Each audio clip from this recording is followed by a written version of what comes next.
10th grade, I was homeless.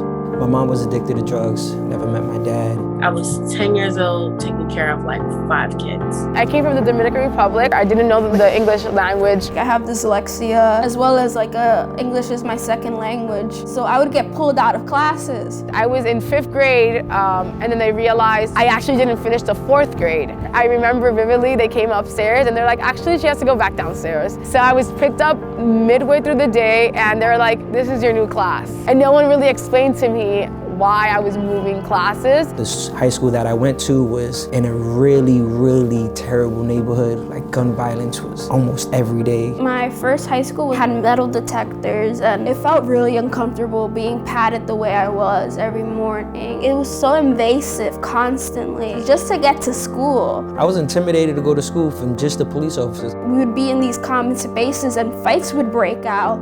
So you'd get arrested if you got into a fight with no context. I'm used to having like teachers that are predominantly white and they're just like, well, I get paid whether you do the work or not. So, I mean, I don't care. Classrooms were too big. If you didn't know something, you just had to figure it out or ask somebody else and see if they knew something. If they didn't know, then y'all both didn't know. And it was just, you had to just basically fend for yourself. So it made us kind of step back and be like, oh, okay, like, they're just gonna let us do whatever we want. You're just thrown textbooks or like a little Chromebook and you're told to go on Google Classroom and do the work and then that's it. It's just pass or fail. The classes were an hour and a half long. The teachers didn't know my name. I barely met with my guidance counselor. I don't even think she knew my name. I didn't know my counselors. I didn't know the principal of those schools. I mean, I was doing terrible. My grades were low. I was always cutting. Some days I would wake up and I just didn't want to go to school because I'm struggling. I gotta fight for answers. I gotta fight for help. Some days I just woke up and I just didn't go. There was even times that I would cut school,